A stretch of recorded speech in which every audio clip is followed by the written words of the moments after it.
All right. Welcome, everyone. Good afternoon. My name is Deepa Olapalli, and I'm the Associate Director of the Seeger Center for Asian Studies. It's a pleasure to welcome all of you. We had a tremendous response to this event, and in fact, we had to cut off the RSVPs, but the good news is that it is being live streamed. So there are many outside who are hopefully watching this as well. Couple of housekeeping details in case I forget. One is to please switch off all your cell phones.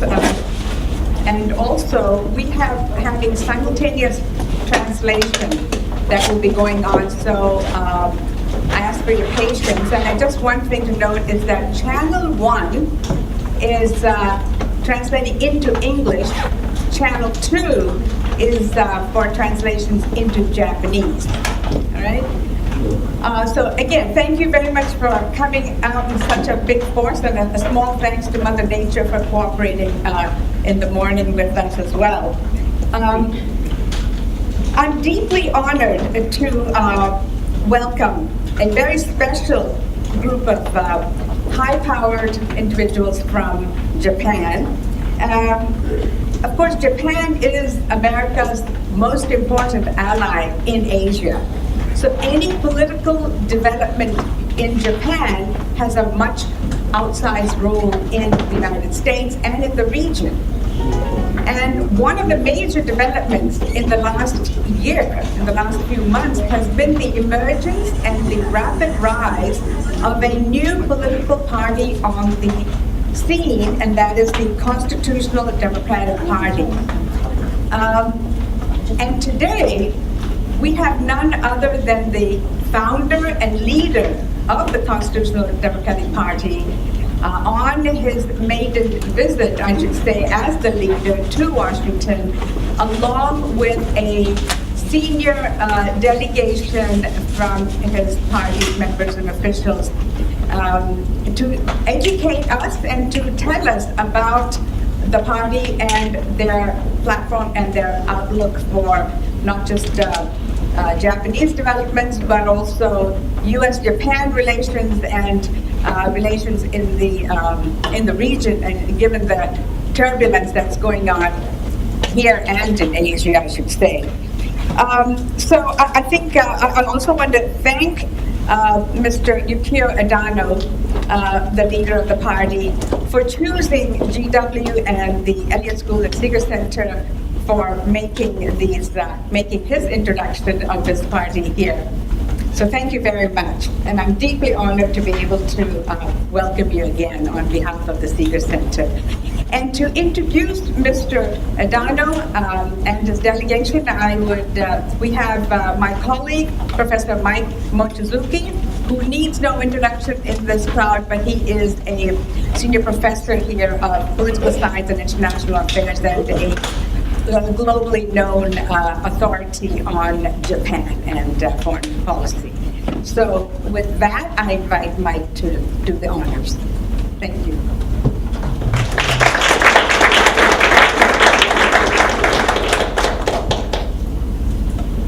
Thank you, Deepa. I want to join Deepa in welcoming all of you to this special event. It is indeed an honor for me to introduce our guest speaker, the Honorable Yukio Edano, leader of the Constitutional Democratic Party of Japan.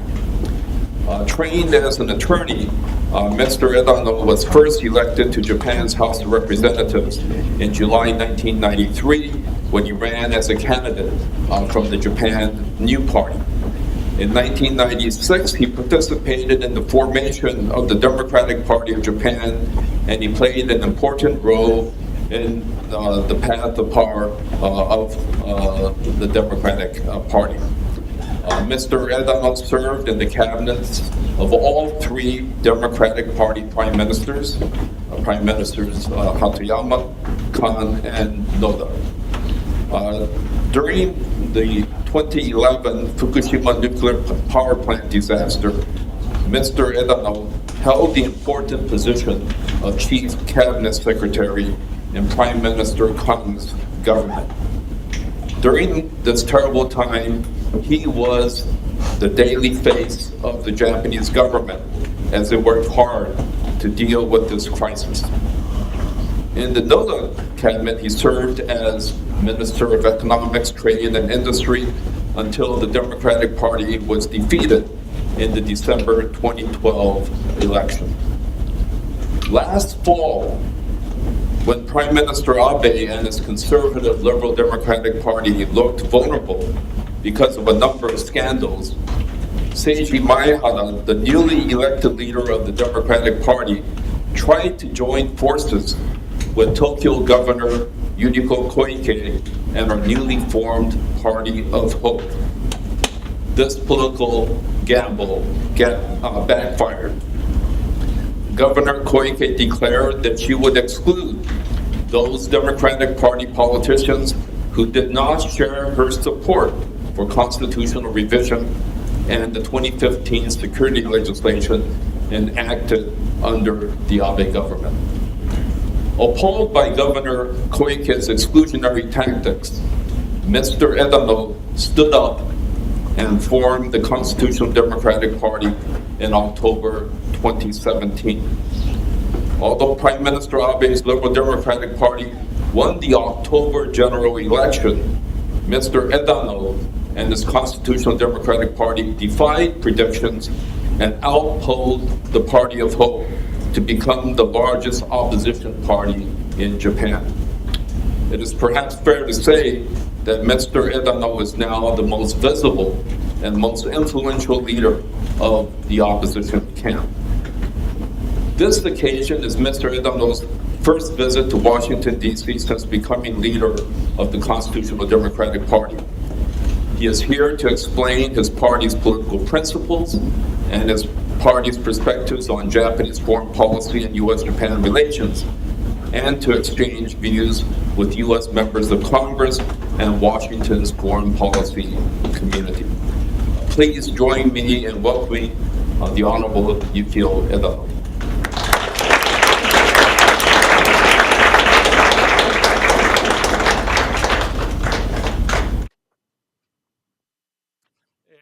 The biggest opposition party in Japan, the Constitutional Millennium Democratic Party, is Yukio Edano, who is the leader of the party. It is a great honor to have the opportunity to give a lecture at the traditional George Washington University in the visit this time, which is the first foreign visit after taking office as the leader of the party. I would like to express my sincere gratitude to Mike Mochizuki and all colleagues involved in the setting of this lecture, and to everyone who gathered. I will inform you of my friends again, thanking you for introducing myself at the beginning. On the 11th of March, 2011, when Japan was hit by the Great East Japan earthquake, I served as Chief Cabinet Secretary. Earthquake, tsunami and TEPCO Fukushima Daiichi nuclear power plant accident, and my day-to-day dreams. At that time, the US forces who deployed the Tomodachi operation, as well as the US Department of Energy and the people of the Nuclear Regulatory Commission, NRC.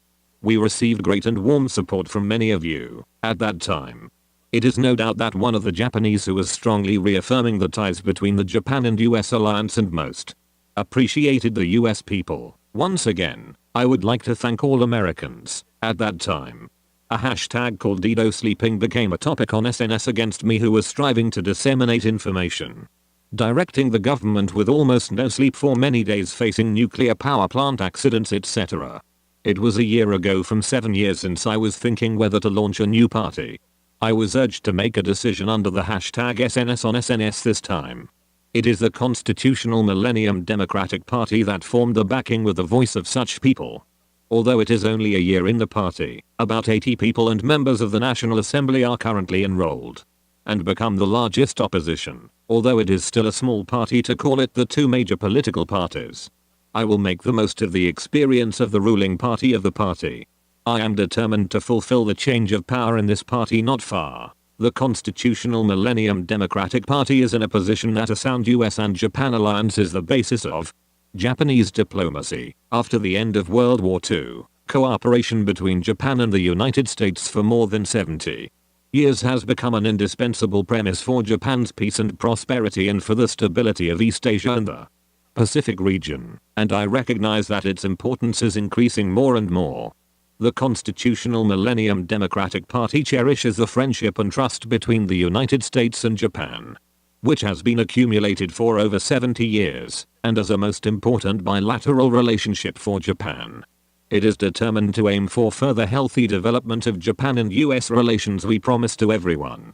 On top of that, we have two basic principles. One is the realization of democratic politics based on constitutionalism. This should be a matter of course, but recently in Japan, both constitutionalism and democratic politics tend to hollow, and we are strongly concerned about this.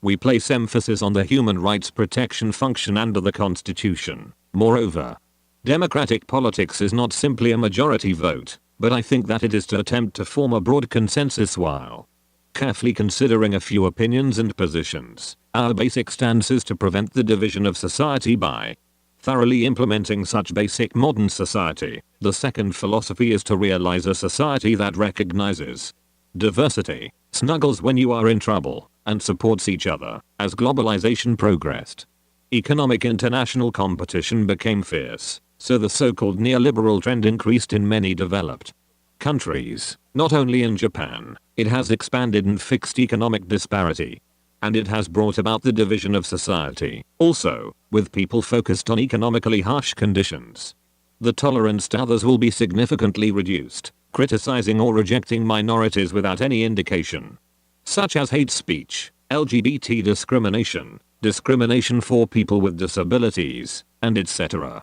The move is also noticeable in Japan. There is also a view that Japan is a society that still has a relatively small disparity. On the other hand, there are serious strains that have caused societies to bring about sudden widening of disparity, as traditionally had strong mutual aid elements in the region and others. While based on liberal economic and capitalist economy, we are promoting distribution policies that are effective and attractive, strengthening appropriate regulations based on safety, labor, the environment, human rights, and etc. We are aiming to ensure thorough human rights guarantee that we are closely related to people. The Constitutional Millennium Democratic Party is determined to actively tackle issues on a global scale. Regarding nuclear disarmament, on the 6th of August 2010, Ambassador Oz to Japan was the first representative of the US government to attend Hiroshima's Memorial and Peace Memorial ceremony of the atomic bomb deaths. From there we negotiate repeatedly, and in 2016, President Obama also visited Hiroshima. After that, visiting Hiroshima successively to key people in various countries, understanding of the inhumanity, misery and serious consequences of nuclear weapons has expanded among the current international situation. We must admit the deterrent power of nuclear weapons, but at the same time, as a future figure to be aimed at, and as the only responsibility of the country of war atomic bombings. To the world without nuclear I will pursue the path. Regarding climate change, at the time we were in charge of the administration, in the speech of Prime Minister Hertoilma at the UN General Assembly in 2009, and from the Copenhagen Accord to the Cancun Agreement and the Paris Agreement, in collaboration with the United States we have been negotiating. By the way, those who directly asked Hiroshima to visit Hiroshima ambassador to Japan at that time, and negotiated with President Obama in Copenhagen served as the real number 2 of our party and the Secretary General. In order to realize the goal of the Paris Agreement, we will promote energy conservation thoroughly, introduce the maximum amount of renewable energy, and escape from dependence on fossil fuels including coal, and as the responsibility of those who faced TEPCO Fukushima Daiichi nuclear accident in the Great East Japan earthquake, zero nuclear power plant will be realized as soon as possible. In addition, SDGs, Sustainable Development Goals, adopted at the United Nations Summit in 2015 is also exchanging views with civic organizations and NGOs that are active in various fields. The philosophy of SDGs leave no one behind is consistent with our basic attitude. We recognize that Japan's international cooperation through ODA, such as healthcare, climate change, AIDS, malaria, tuberculosis, infrastructure development, etc., has received a certain evaluation. We would like to fulfill our contribution to further realize human security in the world. Regarding global issues, Cooperation between Japan and the United States is essential for protecting future generations qualitatively and financially, and we would like to deepen our efforts in the future. I will tell you about the Trump regime. For American politics, since becoming a Trump regime, there are many scenes where evaluation is divided even in Japan. First of all, I would like to mention from North Korea policy. In the last 30 years, both Japan and the United States continued to be keenly frenzied by North Korea's nuclear development, and the situation continued to deteriorate. North Korea NPT withdrew from 1993.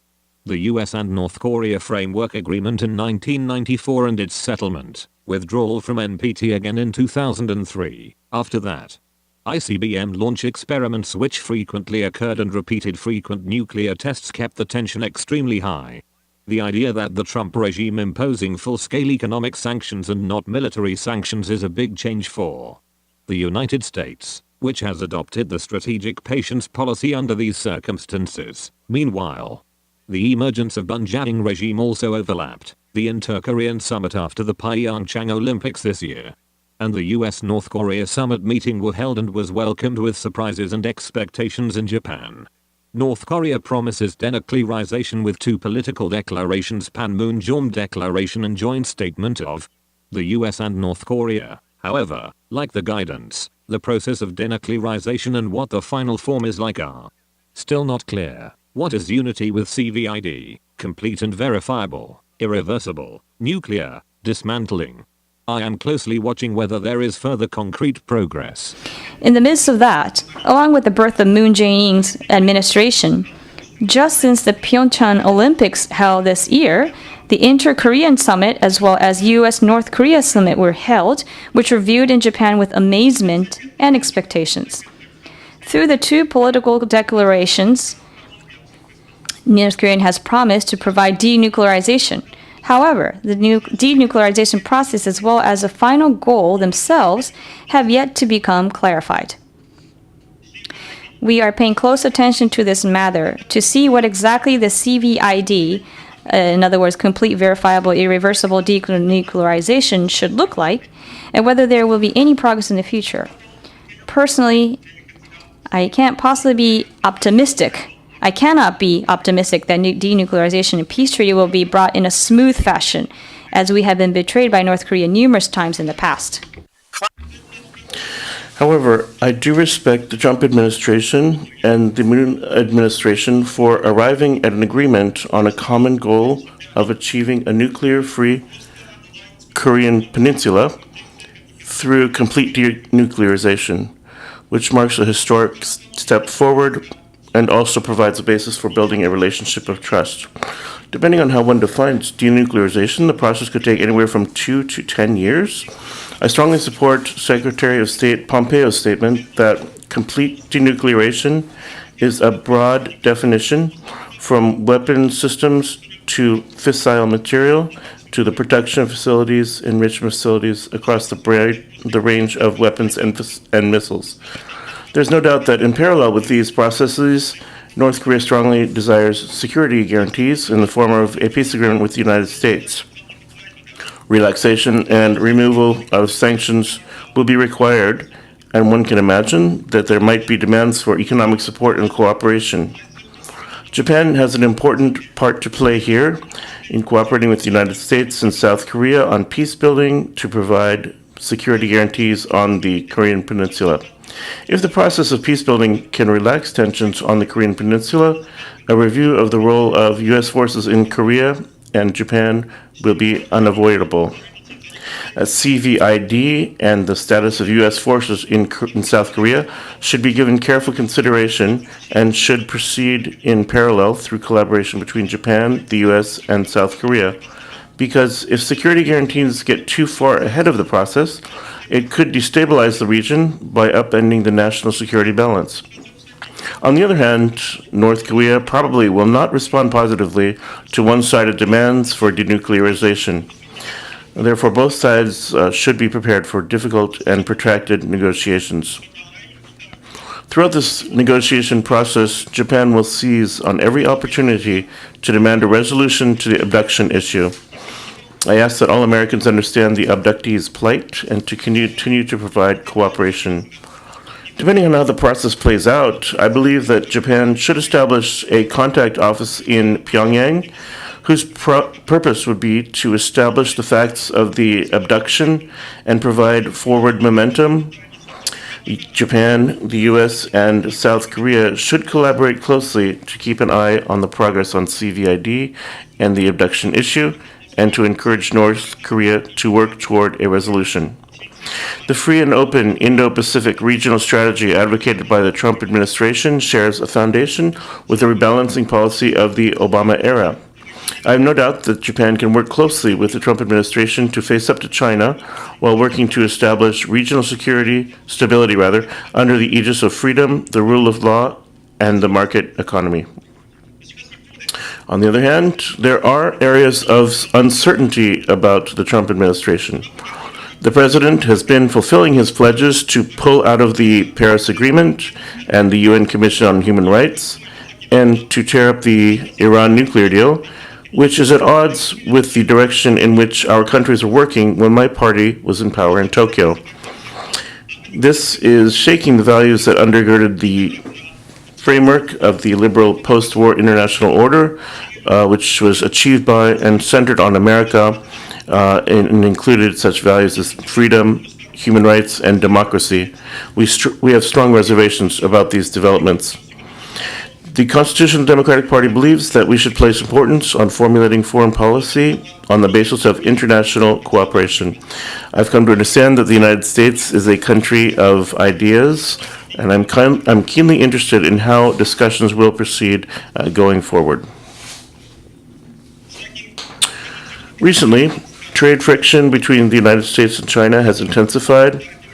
Also, there are concerns about trade friction between Japan and the United States in light of periodic statements made by President Trump. It has been said that the president espouses protectionism. The emphasis on protectionism can have large adverse effects, not only on the United States or China, but also on the US and Japan, as well as on the world economy as a whole. After serving as Chief Cabinet Secretary, I was appointed the Ministry of Economy, Trade, and Industry, and in that capacity, I engaged in repeated negotiations with Ron Kirk, the U.S. representative at the time, U.S. trade representative at the time, and we focused on expanding free trade. The world economy is independent. It's obvious that any retraction of trade between the United States and China would affect third countries through the supply chain. The same applies to Japan and the U.S. Further, the U.S. imposition of import restrictions on Chinese-made integrated circuits and semiconductor manufacturing equipment used in U.S.-based production will drive the prices of American goods, damaging the competitiveness of American companies. In addition, the more uncertain the outlook becomes as a result of trade friction, the more companies will hesitate to invest. And there is a risk that could adversely affect financial markets. Trade issues are directly reflected in the positions and circumstances of each country. Japan is no exception, and there are positions on which it cannot compromise, particularly in our primary industries. It's important to have a common understanding that free trade is fundamental, that corporations require more predictability, and that these are more important than narrow individual parochial interests. And for these reasons, we must not embrace protectionism. Rather, we will need to continually confirm these attitudes.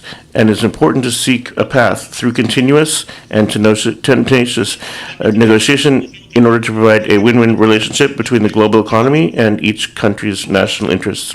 Next, on Okinawa, Japan places great importance on the Japan-U.S. Security Treaty and the alliance on which it is based, but I have grave concerns about the sustainability and the room for expansion of a stable alliance, given the issues surrounding U.S. bases in Okinawa Prefecture, including the construction of a new base for the U.S. Marines.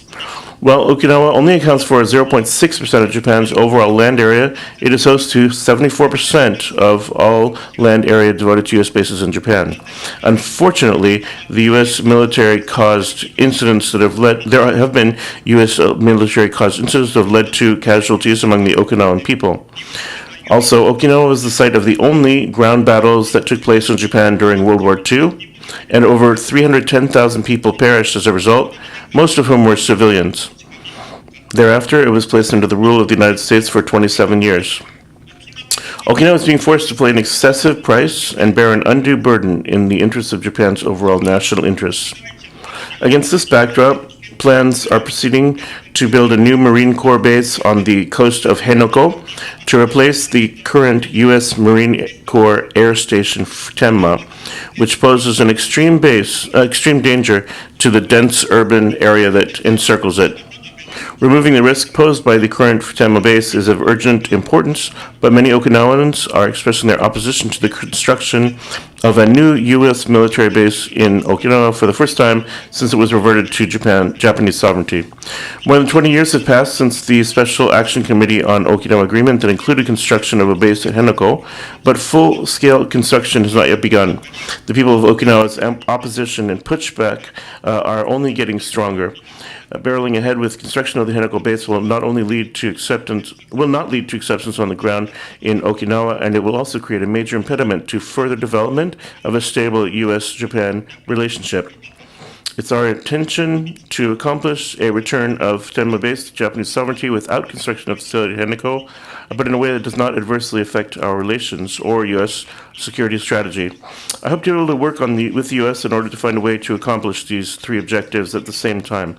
Unfortunately, the Japanese government must negotiate and ultimately, the Japanese government must negotiate and come to agreement with the U.S. government.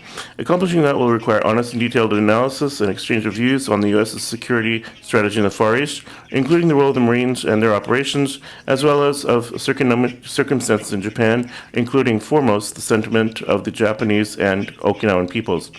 We believe that rather than entrusting negotiations solely to both national governments, there should be room to include Japan's opposition parties, legislators, intellectuals, and specialists in a discussion for a wider, more honest exchange of views, and that this would foster genuine understanding and acceptance on the part of both of our country's people. And through this, ultimately, it would advance our bilateral alliance. At the same time, we would like to engage in a frank exchange of views with the goal of revising the U.S.-Japan Status of Forces Agreement, which stipulates the legal status of U.S. forces and military personnel in Japan. Compared with similar agreements between the U.S. and other countries such as Germany and South Korea, in which U.S. military is stationed, our agreement is rightly criticized as being unequal and unfair to us. Because we place great importance on the U.S.-Japan Security Treaty and our alliance with the U.S., we recognize the need to revise the Status of Forces Agreement in order to gain the understanding of the people of Okinawa, in whose prefecture U.S. bases are concentrated. I've touched on a number of issues today that relate directly to the American people, and I hope that my trip to Washington will increase understanding of the position of the Constitutional Democratic Party of Japan among the American people, who are Japan's most important friends, and also provide an opportunity to engage in dialogue with Americans from all walks of life in order to deepen mutual understanding. We believe that these efforts are a reflection of our responsible attitude as a party that seeks to achieve a change of administration in Tokyo, but that also values the relationship between Japan and the United States. Thank you for your understanding and cooperation, and thank you for your attention.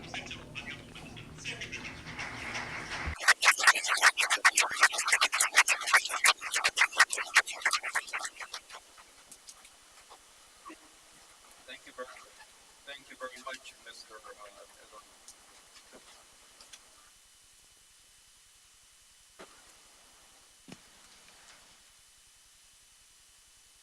Thank you very much, Mr. Edano, for that very comprehensive look at the Constitutional Democratic Party's view on foreign policy and U.S.-Japanese relations.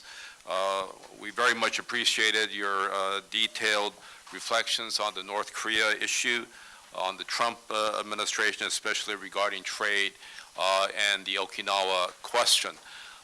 Before we turn to the discussion period of our program, first I would like to introduce the other three Diet members in your delegation who are with us today. First, Mr. Hiranao Honda.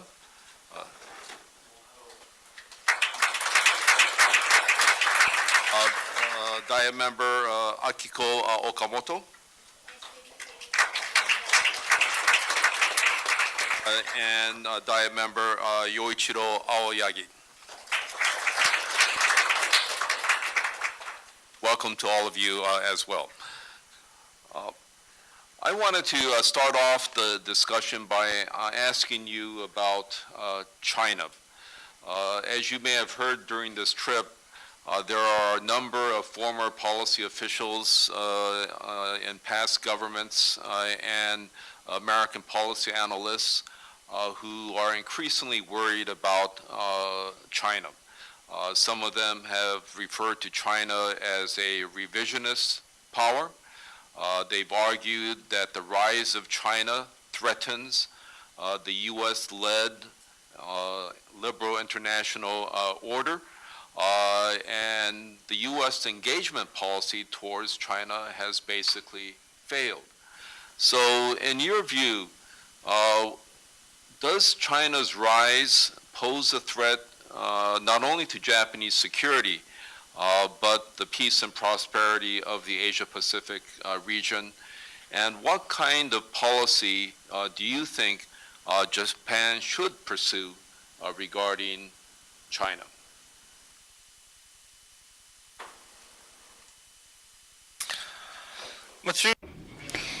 In terms of China, they're not only growing economically, but they're also growing in a military sense as well. So for Japan and as for our political party, we do show strong concern. On the other hand, vis-a-vis China, if we are too forceful in our attitude towards them, it may give them an excuse to further on their military buildup. So therefore, the military, however, we do need to think in a well-balanced manner how to counter China's military expansion. So therefore, in that sense, United States, Japan, United States, India, and other ASEAN nations, we must cooperate together in terms of countering this. In that way, it can meet and counter China if they were to expand their military. We can send a message that it would actually negatively impact China's interests as well. So therefore, Japan must strengthen the relationship between United States, ASEAN nations, and India and other nations, particularly in the economic and the diplomatic relations, which would end up being good for the mid to long-term solution to deter China's further military expansion. The floor up for any questions of Mr. Edano. Okay, if you could give your name and affiliation and your question. My name is Oshiko. I am a student of this school. From 2005 to 2008, I was in the Chinese embassy in Japan. I can't hear. Xi Jinping. I'm sorry, I missed what he said. And then so in Japan, the media shows that there is a good relationship between North Korea and then China. And also, how do you see that? And do you have any visit plan to China?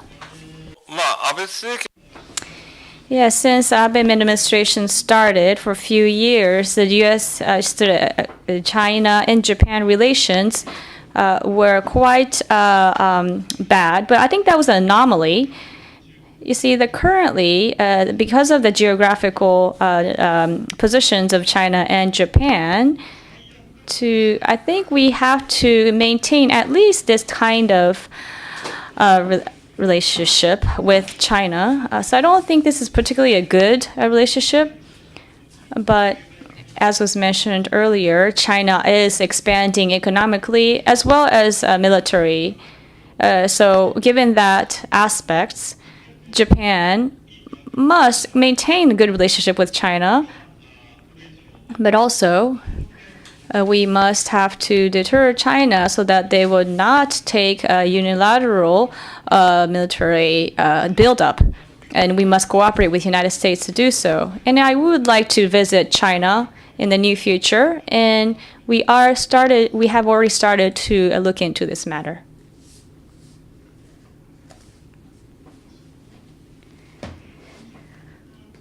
is Jisoo Kim. I'm director of the Institute for Korean Studies here at GW, and I also teach Korean history and East Asian history. I'd like to first welcome you to GW.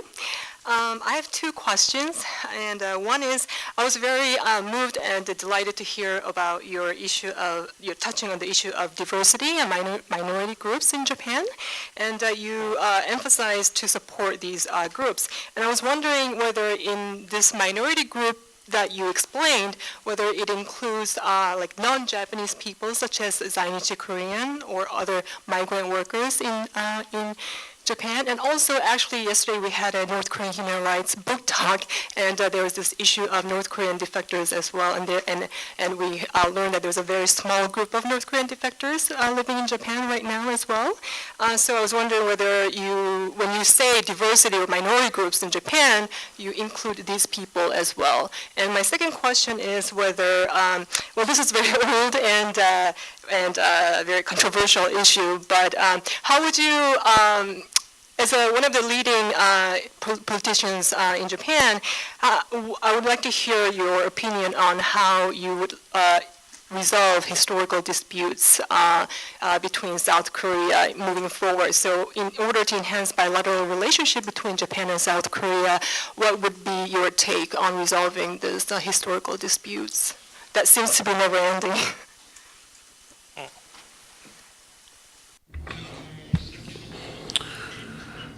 I touched earlier on hate speech,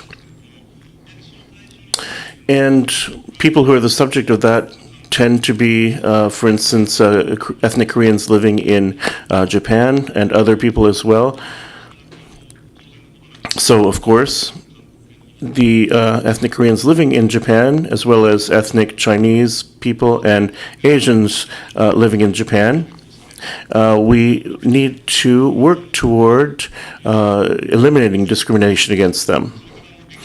Also, regarding the historical issues, these have implications, direct implications for economic and political relations and diplomacy, but we need to take a good hard look at what happened in the past, and I don't think this is something that we can avoid. That's my opinion.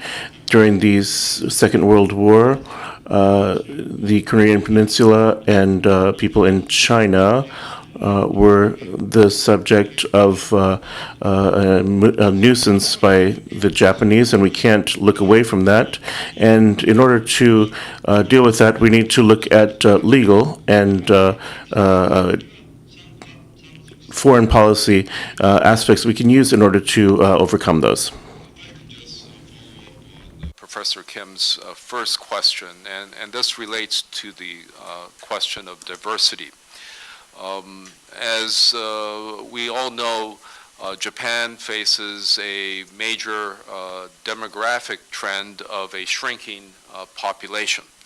And I know Japan should be doing much more and can do much more to make it easier for young people living in Japan to have children and raise families.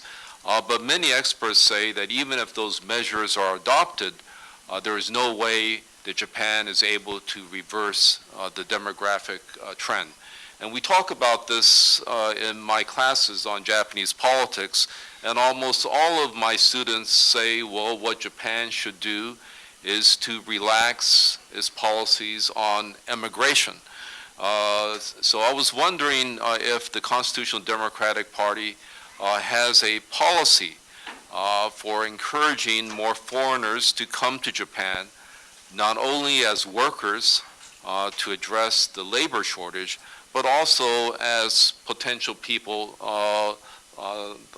that could become Japanese citizens eventually.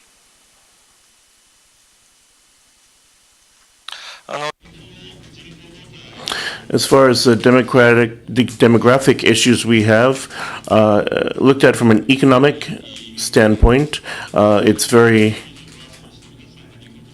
important, it's very critical, and I think that we need to take a good look at the idea of allowing non-Japanese people to become citizens. But as I said earlier, Unfortunately, in Japan, it's not a majority, but quite a large number of people are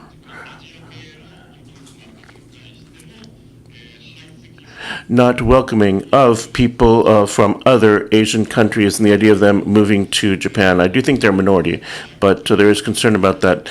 As far as helping deal our labor issues, we have allowed a certain number of non-Japanese people to come to Japan and work, but there are people, a significant minority, but these people want to push back on that and exclude these people from Japan because they're concerned that these people will cause issues in our society. So receiving people from outside of Japan, accepting them, we need to set up an environment in which we can change people's minds so that we're not just importing people to help with our labor issues, but that we are ready to accept them in a more comprehensive approach. The U.S. Open will help change Japanese attitudes. Yes. Thank you very much for a wonderful speech. My name is Naoto Sakaguchi. I'm working for Asian Network for Free Elections for Democracy now. And I am visiting many organizations in Japan, in US now, and how Bernie Sanders inspired them. And I was very much touched that many young people are now trying to make political revolution by grassroots activities. And why don't you make strong cooperation with them to change Japanese politics as well? And why don't you make global network for democracy? I think CDP and Mr. Edano can be a leader of such movement. If you have any ideas, I would like to know. Thank you. Actually, just before this meeting, I met with Senator Sanders, and he is particularly concerned with poverty among young people and has a strong commitment to improve that. He, as a result, has received the strong support of young people, and he's someone to whom I pay a lot of attention. And Senator Sanders, in my meeting with him, said that in Japan, not as much as the United States, but in Japan, young Japanese college students have problems with funding their education and loans that they've taken out in order to pay their tuition. He's concerned with this issue. Also, in Japan, however, the wealth gap and poverty of college students. In this regard, I believe that the Prime Minister has worked toward that, but has given people the idea that not only he has policies in place, but also if they rely on Prime Minister Abe, that he will be able to provide a resolution. We do need to do more, I believe, to address the wealth gap and poverty among young people in Japan. And what you had to say, I think, was very important. And I believe that the same issues exist in the United States, and young people working on that issue in your country, in the United States, and the people working in our country, if they could cooperate more, I think that they could have quite a large effect on these issues. Thank you. My name is Aizawa. I'm a young Japanese person, and I'm in the master's course at the Elliott School at GW University. I'd like to ask about the Constitution and the idea of Chinese expansion, military expansion in the Indo-Asian arena, and how it is that we can maintain stability of the region given the constraints of the ninth article of the Japanese Constitution. As far as the Constitution is concerned, I am concerned that our friends in the United States might have a misunderstanding of the fact that Mr. Abe has changed the government's interpretation of the Constitution, but we have not moved to the point where we completely approve of or will allow the full specter of collective self-defense forces. So he hasn't gone that far yet. Collective security arrangements. And we don't need to change the interpretation of the Constitution or the Constitution itself. I believe that it allows for sufficient means for us to defend ourselves. We don't need to change the Constitution or change our interpretation of it. Rather, the self-defense forces have an important role to play, and I think that we need to explain this more fully to our public. And as far as realistic national security, we of course place importance on our relationship with the United States, and our self-defense forces must cooperate intimately with the U.S. military, and we're working toward that end. And I believe that we can do that without changing our Constitution and without changing our interpretation of the Constitution.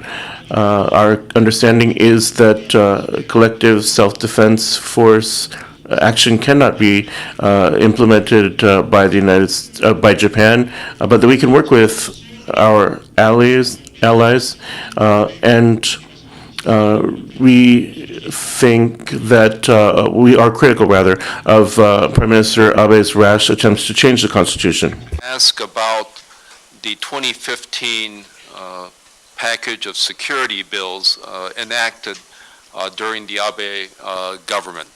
And to many Americans, that security legislation that was passed in 2015 was quite modest, and it simply made it easier for the Japan Self-Defense Force to contribute more to global security and to the U.S.-Japan alliance. What is the attitude of the Constitutional Democratic Party regarding the 2015 security legislation, and what changes would you make in that security legislation?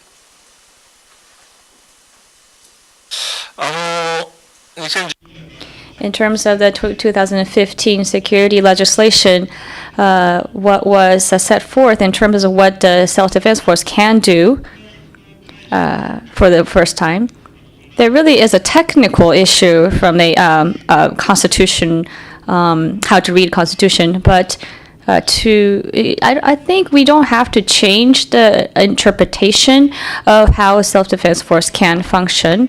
It was something that we were able to explain, even align with the Constitution. But what they have done, the LDP has done, is that they have done something that cannot be approved from the constitutionalism point of view.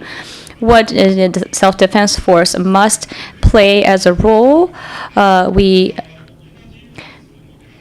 do think that we can reach the same conclusion without having this legislation.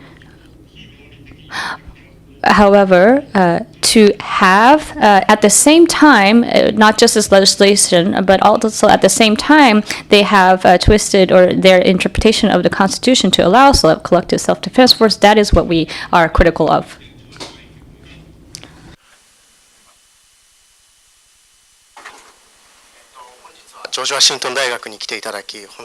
Thank you very much for coming to George Washington University today. I'm very honored to have this opportunity today. I am studying at the International Relations. I'm a sophomore. My name is Miura. I'd like to ask you in English. In your speech, you talked about how well, you opposed the security legislation by the Abe administration, but you wanted long-term nuclear, denuclearization globally, and you wanted to cancel the move of the Futenma base to a new base in Okinawa. And these three concepts seem to be really hard to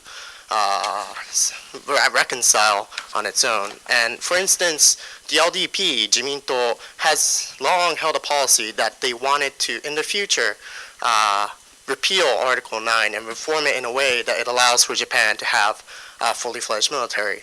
On the other hand, I was wondering what your view was on the long term, in the next 20, 30 years, what Japan's security landscape and security legislation should look like. Should Japan just continue on its path of Article 9? You said that a lot of the capabilities added by the security legislature didn't need to be added. Do you think that a continuation in the status quo is enough, or do you have any other larger reforms in mind with the threats from North Korea, the expansion of China, and your goals of denuclearization in mind? Thank you.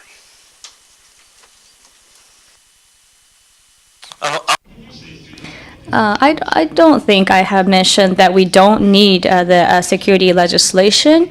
What we don't need is that the logic. It wasn't necessary to use this logic that we did need the legislation in place in order to reinterpret the Constitution. So the Japanese interpretation of the Constitution. They have, so what Abe has done politically was a mistake, that they have done something that was not necessary in terms of the security the legislation. So in terms of the contribution to the military, we feel very strongly that Japan should restrain that. When you think about U.S. and Japan relations, of course, it is. Some may think that Japan should take more of a proactive role from a military perspective. But if you think about China, Vietnam, India, Philippines, if Japan becomes stronger from a military sense, would they really agree with that? You see, currently they all in support of Japan because we restrain our military force. However, if we are able to exercise our full spectrum self-defense rights, collective self-defense rights, then all these nations will, of course, become more cautious and then be on alert.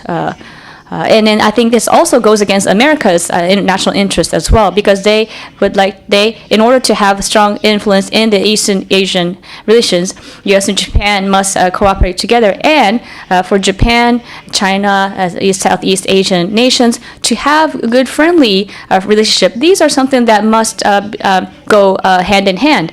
So if China or other Asian nations misunderstand Japan's movement, then that would go against the United States' interests as well.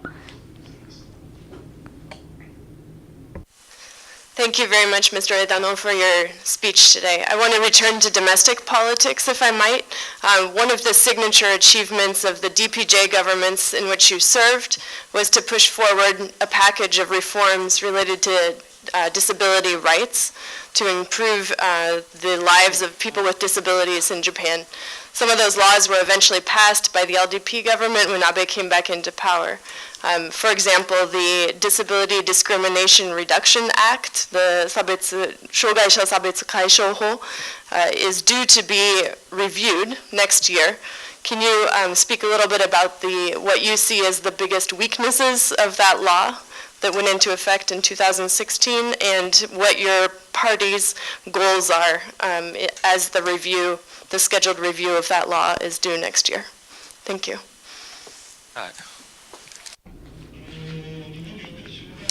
In terms of the law to ban and discriminate against disabilities, the people with disability, I think it has a really weak enforceability, so it is not really a practical law. And I don't think this law has brought about a good direction to protect the rights of the people with disabilities. I hear this from the very people who have disabilities. So it was important to declare their rights. However, we have to have a more enforceable piece of legislation. That is where I stand. Unfortunately, I think Mr. Abe and his administration is going to the wrong direction with this. However, I don't think Abe can weaken this pre-existing legal framework, but if they were to strengthen this, then it might meet with some opposition from domestically. So, I want to flip back to international relations, and this time on China again. One of the biggest challenges, if you will, is faced by Japan and many countries in the region is the Belt and Road Initiative that China has unveiled and is moving ahead with. Prime Minister Abe initially was not very much in favor of that, was challenging in some sense, and then became more ambivalent, and finally seems to have gotten on board to some extent.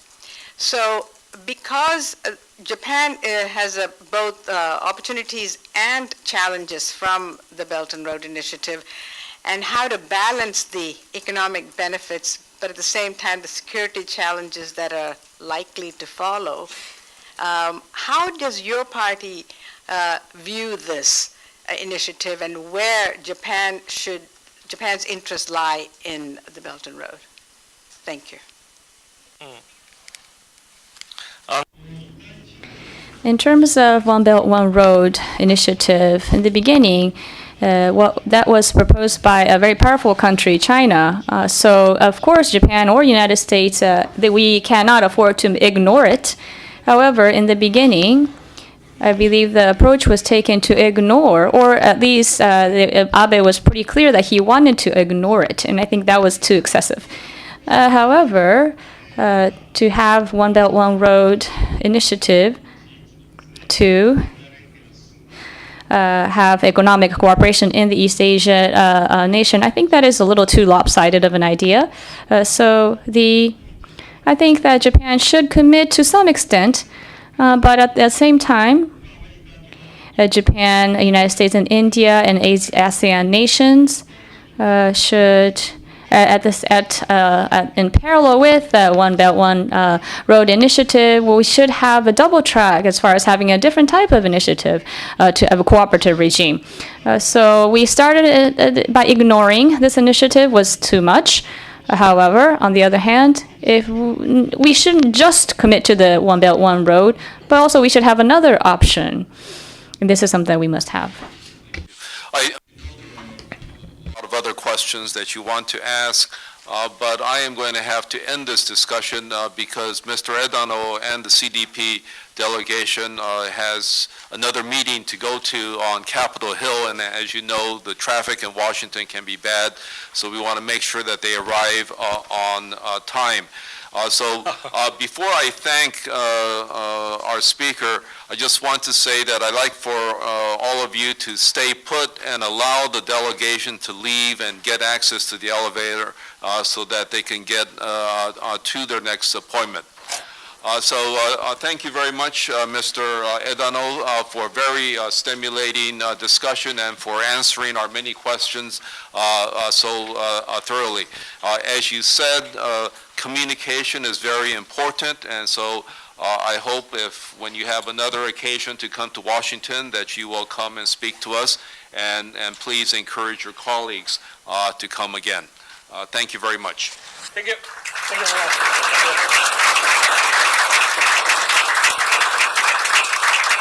Thank you.